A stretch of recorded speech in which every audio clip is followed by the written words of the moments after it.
સામાન્ય રીતે આપણે જ્યારે કોઈ મેડિકલ રિપોર્ટ વિશે વાત કરીએ ને તો એવી અપેક્ષા હોય કે બધું એકદમ એટલે કે સાવ સ્પષ્ટ હશે. એકદમ પેલા એન્જિનિયરિંગના ડ્રોઈંગ જેવું. હા, સાચી વાત છે. મનુષ્યના મગજને આ બ્લેક એન્ડ વ્હાઇટ સ્પષ્ટતા બહુ ગમે. બિલકુલ. ધારો કે હાથનું હાડકું તૂટે તો એક્સરેમાં પેલી સફેદ તિરાડ દેખાય અને ડૉક્ટર સીધી આંગળી મૂકીને કહે કે જુઓ ભાઈ અહીંથી તૂટ્યું છે. મતલબ કાં તો તૂટેલું છે અથવા નથી. હા, કારણ કે એવા મેડિકલ ઇમેજિંગમાં મોટે ભાગે બધું બાઇનરી જ હોય છે. હા કે ના? પણ જુઓ, અસલ સમસ્યા ત્યારે શરૂ થાય છે જ્યારે આપણે સમાચારો, પેલી નોકરીની પરીક્ષાઓ કે પછી બાળકોના ગ્રોથ ચાર્ટ્સની દુનિયામાં આવીએ. અહીં પેલું એક્સરે મશીન અચાનક ખબર નહીં કેમ કામ કરતું બંધ થઈ જાય છે. અરે હા, બિલકુલ બંધ થઈ જાય. એટલે એક 85નો આંકડો માત્ર 85 નથી રહેતો. એ કંઈક અલગ જ વાર્તા કહેતો હોય છે. તો આજે આપણી આ ઊંડાણપૂર્વકની ચર્ચામાં આપણે ડેટાની આ જ રહસ્યમય ભાષાને ડીકોડ કરવાના છીએ. ટાઈમ્સ ઓફ ઇન્ડિયાના લેખથી લઈને મેડિકલ ચાર્ટ્સ અને રેડિટ સુધીના સ્ત્રોતો આપણે તપાસ્યા છે. અને આ જાણવું બહુ જરૂરી છે. આને જ આપણે આંકડાશાસ્ત્રમાં ડેટાની ગૂંચવણ કહીએ છીએ.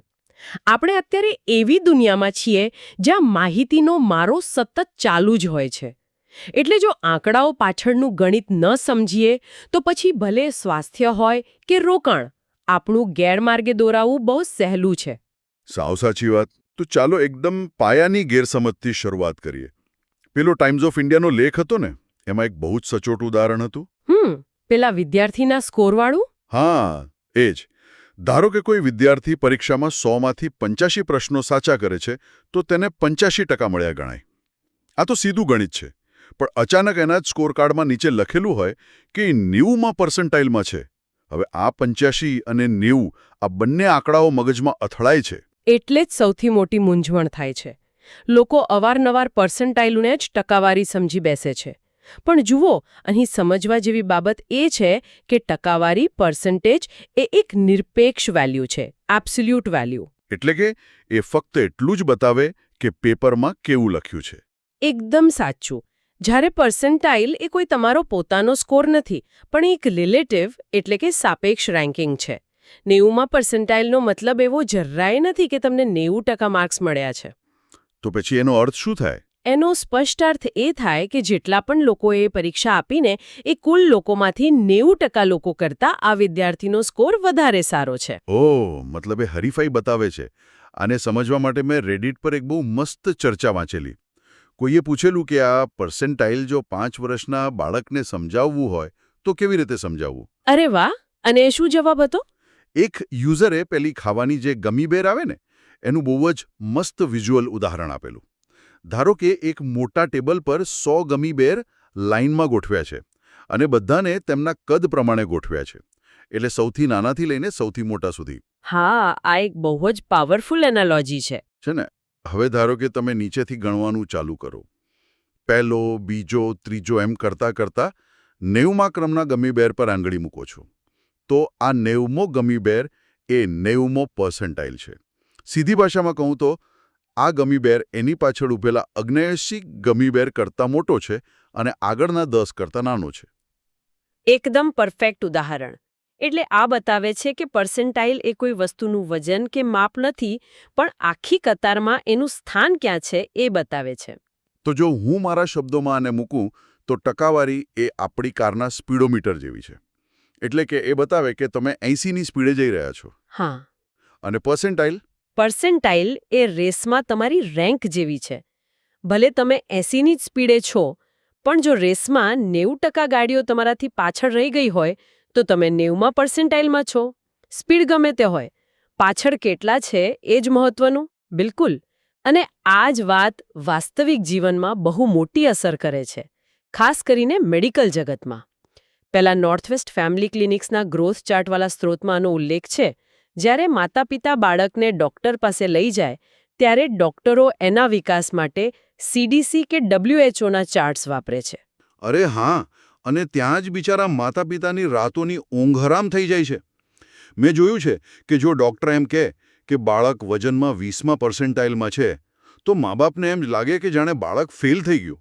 હા, બહુ સામાન્ય રિએક્શન છે આ. મતલબ તેમને લાગે કે 90મો કે 95મો પર્સન્ટાઇલ જ સારો કહેવાય. કારણ કે મગજમાં તો પેલું ટકાવારીવાળું સિસ્ટમ જ ઘૂસી ગયું હોય છે. તો શું ખરેખર બાળકના વજન માટે ઊંચો પર્સન્ટાઇલ જ સારો? જરાય નહીં. સાચું કહું તો આ એકદમ ખોટી માન્યતા છે. જુઓ, 20મો પર્સન્ટાઇલ માત્ર એટલું જ બતાવે છે કે સમાન ઉંમરના 100 બાળકોમાંથી 20 બાળકોનું વજન આ બાળકના વજન કરતાં ઓછું છે અને બાકીના 80 બાળકોનું વજન વધારે છે. બસ એટલું જ. એટલે આ કોઈ પાસના પાસવાળી ગ્રેડિંગ સિસ્ટમ નથી. બિલકુલ નથી. ગ્રોથ ચાર્ટ્સ સ્પષ્ટ કહે છે કે ડોક્ટરો કોઈ એક ચોક્કસ ઊંચો નંબર નથી શોધતા. તેઓ બાળકના વિકાસમાં સાતત્ય એટલે કે કન્સિસ્ટન્સી શોધે છે. અચ્છા, એટલે જો બાળક જન્મથી જ 20મા પર્સન્ટાઇલ પર ધીમે ધીમે આગળ વધી રહ્યું હોય તો એ એના પોતાના ગ્રોથ ટ્રેક પર એકદમ બરાબર જ છે? હા, બરાબર. ચિંતાનો વિષય ત્યારે બને જ્યારે બાળક 70મા પર્સન્ટાઇલ પરથી અચાનક 30મા પર્સન્ટાઇલ પર આવી જાય, કારણ કે ત્યાં એનો ટ્રેક તૂટી રહ્યો છે. સમજાયું. અને આ જ ગૂંચવણ પેલી નોકરીની પરીક્ષાઓમાં પણ થાય છે. ક્રાઇટેરિયા કોર્પ જેવી પ્રી એમ્પ્લોયમેન્ટ ટેસ્ટ લેતી કંપનીના ડેટામાં પણ આ જ જોવા મળે છે. હા, ત્યાં તો બહુ જ થાય. ધારો કે કોઈ 40 માર્કની પરીક્ષામાં 34 માર્ક લાવે. ટકાવારી મુજબ આ 85% થયા. એટલે ઉમેદવાર તો ખુશ થઈ જાય. પણ જ્યારે કંપની એને પર્સન્ટાઇલમાં ફેરવે તો કદાચ એ 60મા પર્સન્ટાઇલમાં જ આવે. તો 60મો પર્સન્ટાઇલ જોઈને એને લાગે કે હું તો માંડ પાસ થયો. પણ કંપનીઓ માટે આ રેન્કિંગ જ કામનું હોય છે. જો પેપર બહુ સહેલું હોય અને મોટાભાગના લોકો 36 કે 38 માર્ક લાવ્યા હોય તો 34 માર્ક લાવીને પણ આ ઉમેદવાર 60મા પર્સન્ટાઇલમાં છે. એટલે કે એ 60% લોકો કરતાં તો આગળ જ છે. એ જ તો. આ ખરેખર સરેરાશ કરતાં વધુ સારો, મતલબ કે અબવ એવરેજ સ્કોર જ ગણાય. કંપનીઓને પેપર સહેલું હતું કે અઘરું એમાં રસ નથી હોતો.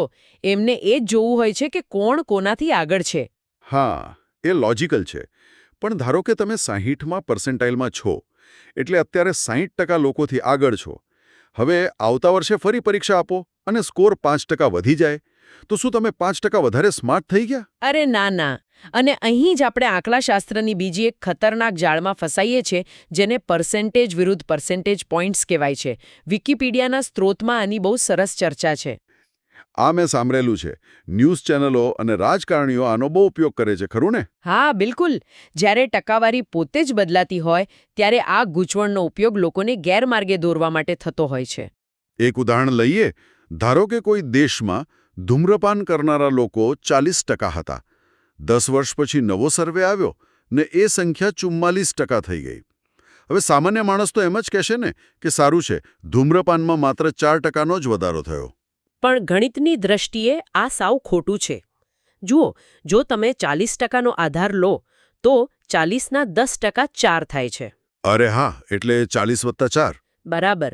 એટલે વાસ્તવમાં ધૂમ્રપાન કરનારા લોકોની કુલ સંખ્યામાં સીધો 10%નો જંગી વધારો થયો છે. જ્યારે 40થી 44 સુધીનો જે આંકડો બદલાયો તેને માત્ર 4 પર્સન્ટેજ પોઈન્ટ્સનો વધારો કહેવાય. બાપરે! આ તો બેંકોના વ્યાજ દર વધેના જેવું છે. વ્યાજ 5%થી 6% થાય તો એ 1%નો વધારો નથી. 5ના 20% કરીએ ત્યારે 1 થાય. એટલે વ્યાજના દરમાં સીધો 20%નો ઉછાળો આવ્યો છે, પણ પોઈન્ટ માત્ર એક જ વધ્યો. આ તો લોકોને પૂરેપૂરા બરબાદ કરી શકે.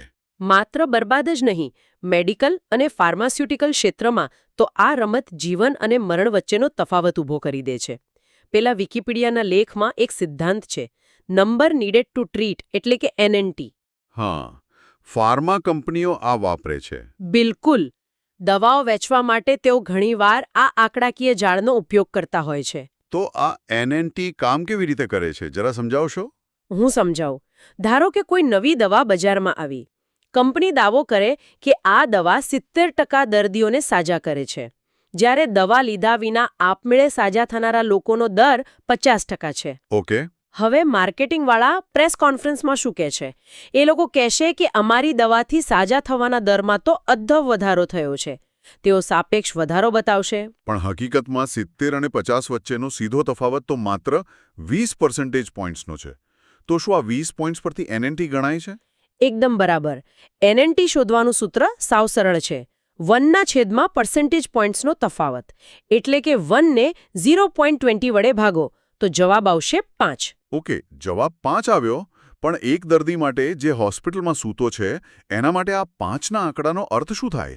એનો અર્થ એ થાય કે કોઈ એક વધારાના વ્યક્તિનો જીવ બચાવવા માટે ડોક્ટરે 5 લોકોને આ નવી દવા આપવી પડશે. 1 મિનિટ એટલે હા, જરા વિચારો, જો ડોક્ટર 5 લોકોને દવા આપે તો એમાંથી 4 લોકો તો કદાચ દવા વગર પણ સાજા થઈ જ ગયા હોત.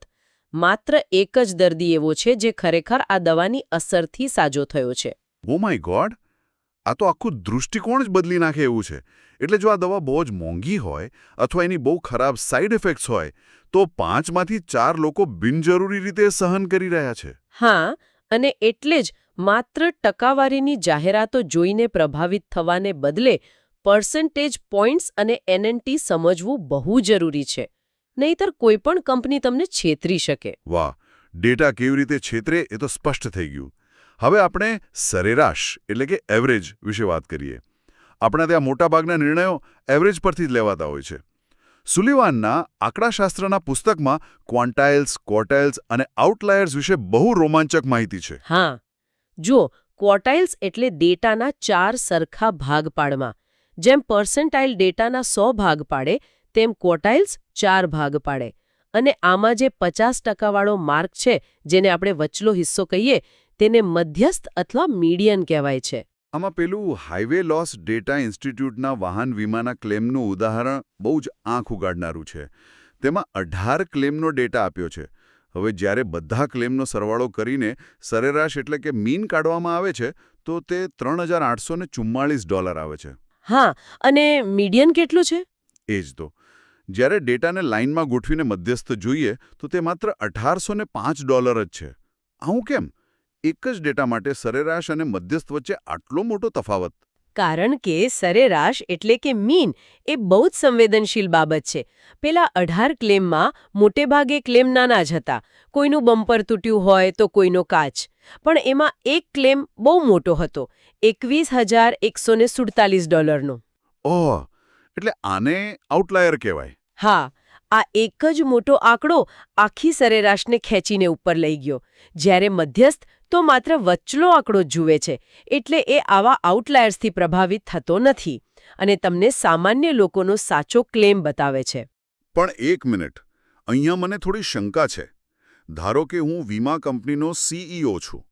હવે પેલા 18 ક્લેમમાં પેલો મોટો ક્લેમ 21,000નો ન હોત, પણ કોઈ વ્યક્તિએ પોતાની $1,20,000ની મર્સિડીઝ ઝાડ સાથે ઠોકી દીધી હોત. હા, શક્ય છે. તો જો હું મધ્યસ્થ વાપરીને આવા મોટા આંકડા કાઢી જ નાખું તો શું હું મારી જાતને છેતરી નથી રહ્યો? સત્ય તો એ છે કે કંપનીના ખિસ્સામાંથી એ પૈસા તો જવાના જ છે ને? અરે, આ બહુ જ સરસ પ્રશ્ન છે. અને એટલે જ આપણે માત્ર એક જ માપદંડ પર આધાર ન રાખી શકીએ. કંપનીના બજેટ માટે સરેરાશ બહુ જરૂરી છે. પણ જો તમારે એ જાણવું હોય કે સામાન્ય કાર અકસ્માતમાં કેટલો ખર્ચ થાય છે, તો પેલો મર્સિડીઝનો ક્લેમ એ ચિત્રને બગાડી નાખશે. તો આવા સમયે શું કરવું? આવા સમયે આપણે ઇન્ટરક્વોર્ટાઇલ રેન્જ એટલે કે IQR નો ખ્યાલ રજૂ કરીએ છીએ. આ IQR શું કરે?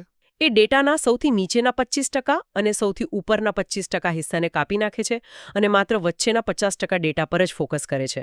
એટલે મર્સિડીઝનો ક્લેમ ટોચના 25%માં આવશે અને ત્યાં જ કપાઈ જશે. વાહ! એટલે સામાન્ય ડ્રાઈવરનો સાચો ખર્ચ મળી જાય. આ જ પદ્ધતિનો ઉપયોગ મેડિકેર બિલિંગમાં ફ્રોડ પકડવા માટે થાય છે ને? પેપર રિપોર્ટમાં પણ 80માં અને 20માં પર્સન્ટાઇલનો ઉપયોગ થાય છે ને? બિલકુલ. જો કોઈ હોસ્પિટલનું બિલિંગ અચાનક 80માં પર્સન્ટાઇલથી ઉપર જતું રહે, મતલબ કે સામાન્ય કરતાં બહુ વધારે પૈસા માંગી રહ્યા છે, તો સરકારને તરત ખબર પડી જાય કે કંઈક ગડબડ છે. ડેટા વાપરીને ચોરી પકડવાની આ બહુ સ્માર્ટ રીત છે. હા, બહુ સ્માર્ટ. અને હવે આપણે આ ચર્ચાના સૌથી જટિલ પણ સૌથી રસપ્રદ ભાગ પર આવ્યા છીએ.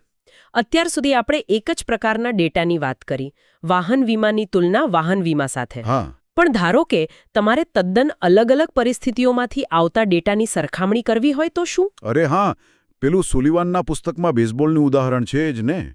લોસ એન્જલસ એન્જલ્સ અને કોલોરાડો રોકીઝ વચ્ચેની સરખામણી. એક્ઝેક્ટલી. જુઓ, એન્જલ્સ ટીમે આખી સિઝનમાં 773 રન બનાવ્યા, જ્યારે રોકીઝે 755 રન બનાવ્યા. હવે કોઈ સામાન્ય માણસ માત્ર રન જુએ તો એ તરત જ કહેશે કે ભાઈ એન્જલ્સ ટીમ વધારે સારી છે. પણ હકીકત એ છે કે બંને અલગ અલગ લીગમાં રમે છે. એન્જલ્સ અમેરિકન લીગમાં છે, જ્યાં સ્પેશિયલ બેટ્સમેન રમી શકે છે એટલે રન વધારે બને, જ્યારે રોકીઝ નેશનલ લીગમાં છે, જ્યાં બોલરે પણ બેટિંગ કરવી પડે. હા, અને બોલર્સ તો બિચારા નબળા બેટ્સમેન હોય એટલે એ લીગમાં રન બનાવવા અઘરા છે. તો મારો પ્રશ્ન એ છે કે આપણે કેવી રીતે નક્કી કરીએ કે કઈ ટીમ ખરેખર શ્રેષ્ઠ હતી? આ તો પેલા સપાટ મેદાન પર દોડતા રમતવીર અને ડુંગરાળ વિસ્તારમાં દોડતા રમતવીરની સરખામણી કરવા જેવું છે. સપાટ મેદાનવાળો ઝડપી લાગવાનો ને? બંનેને એક સમાન મેદાન પર કેવી રીતે લાવવા?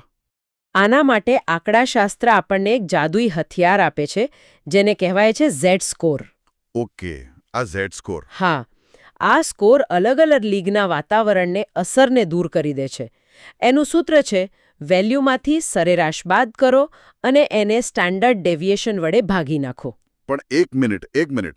આપણે આગળ વધીએ પહેલા આ સ્ટાન્ડર્ડ ડેવિએશન વળી કઈ બલા છે? આને સાદી ભાષામાં કેવી રીતે સમજવું? અરે, બહુ વ્યાજબી પ્રશ્ન છે. સ્ટાન્ડર્ડ ડેવિએશન એટલે ડેટાનો ફેલાવો. આપણે પહેલા દોડવીરોના ઉદાહરણથી સમજીએ. જો રેસમાં બધા જ દોડવીરો એકબીજાની બિલકુલ નજીક એક ઝુંડમાં દોડતા હોય તો એનો ફેલાવો ઓછો છે, એટલે સ્ટાન્ડર્ડ ડેવિએશન ઓછું. સમજાયું. પણ જો પહેલો દોડવીર બહુ આગળ હોય અને છેલ્લો બહુ પાછળ હોય તો ડેટા બહુ ફેલાયેલો છે, એટલે સ્ટાન્ડર્ડ ડેવિએશન વધુ કહેવાય. ઝેડ સ્કોર આ ફેલાવાને ધ્યાનમાં રાખીને બતાવે છે કે તમે એ ઝુંડની સરેરાશથી કેટલા આગળ છો. અદ્ભુત. તો જ્યારે આપણે એન્જલ્સ ટીમ માટે ગણતરી કરીએ ત્યારે એમના ઝેડ સ્કોર 1.85 આવે છે. એટલે કે તેઓ પોતાની લીગની સરેરાશ કરતાં 1.85 ગણા આગળ છે. હા, અને હવે રોકીઝ ટીમની ગણતરી જુઓ. એમનો ઝેડ સ્કોર 2.06 આવે છે. અરે વાહ! ભલે એમના રન 755 હતા, જે એન્જલ્સ કરતાં ઓછા હતા, પણ તેઓ પોતાની લીગના ડુંગરાળ વાતાવરણમાં સરેરાશ કરતાં 2.06 ગણા આગળ છે. એટલે ઝેડ સ્કોર સાબિત કરે છે કે રોકીઝનું પ્રદર્શન એન્જલ્સ કરતાં વધુ શ્રેષ્ઠ હતું. એટલે કે બે તદ્દન અલગ પરિસ્થિતિઓને એક સમાન માપદંડ પર લાવીને સત્ય બહાર કાઢવું. બહુ જ સરસ. તો ચાલો શ્રોતાઓ માટે આપણે આ ઊંડાણપૂર્વકની ચર્ચાનો એક સારાંશ લઈએ. ભલે આપણે કારના સ્પીડોમીટરની વાત કરતા હોઈએ કે પછી પેલા ગમી બેરની, યા તો સપાટ અને ડુંગરાળ મેદાન પર દોડતા રમતવીરોની. હા, આ બધા પાછળનો પાઠ એક જ છે. ક્યારેય માત્ર એક નગ્ન આંકડા પર ભરોસો ન કરવો. ટકાવારી એ માત્ર 100માંથી 1 હિસ્સો છે, પણ પર્સેન્ટાઇલ એ અન્ય લોકોની સરખામણીમાં તમારું સાચું સ્થાન બતાવે છે. અને પર્સન્ટેજ પોઈન્ટ્સ આપણને ફાર્મા કંપનીઓ અને રાજકારણીઓની આંકડાકીય જાળથી બચાવે છે. બિલકુલ. આઉટલાયર્સ અને ક્વોર્ટાઇલ્સ આપણને પેલા મોટા આંકડાઓ પાછળ છુપાયેલું સાચું ચિત્ર બતાવે છે. અને છેલ્લે ઝેડ સ્કોર આપણને તદ્દન અલગ દુનિયાના ડેટાની ન્યાયી તુલના કરતા શીખવાડે છે. ટૂંકમાં જ્યારે આપણે ડેટાની આ ભાષા સમજી લઈએ ને ત્યારે કોઈપણ રિપોર્ટ કે માર્કેટિંગના આંકડા આપણને મૂર્ખ નથી બનાવી શકતા. સાવ સાચી વાત છે. ડેટા એ આખરે એક ભાષા જ છે. અને આટલું સમજ્યા પછી આજે આપણે છૂટા પડીએ એ પહેલાં હું આપણા શ્રોતાઓને એક ઊંડો અને કદાચ થોડો વિચારવા મજબૂર કરી દે એવો વિચાર આપવા માંગુ છું. ચોક્કસ, જણાવો. જો આપણે આંકડાઓને આટલી સારી રીતે સમજીએ છીએ તો જરા શાંતિથી વિચારજો. જો આપણો આખો સમાજ, પછી તે આપણી શિક્ષણ વ્યવસ્થા હોય, સંપત્તિ હોય કે વ્યાપાર હોય, જો એ હંમેશા માત્ર ટોચના 1% એટલે કે 99માં પર્સન્ટાઇલમાં પહોંચવા માટે જ આંધળી દોડ લગાવતો હોય, તો પછી પેલા 50માં પર્સન્ટાઇલ એટલે કે સરેરાશ લોકો માટે બનેલા માળખાકીય સપોર્ટ સિસ્ટમનું થશે શું? બહુ મોટો પ્રશ્ન છે આ. આંકડાકીય રીતે જોઈએ તો વસ્તીનો સૌથી મોટો હિસ્સો તો હંમેશા સરેરાશ જ રહેવાનો છે ને. તો પછી શું ખરેખર સમાજની દરેક વ્યક્તિ એબોવ એવરેજ એટલે કે સરેરાશ કરતાં ઉપર હોઈ શકે ખરી? આ એવો પ્રશ્ન છે જે આંકડાશાસ્ત્રથી શરૂ થાય છે અને આપણા સમાજના મૂળભૂત ઢાંચા પર જઈને અટકે છે. વિચારજો આના પર.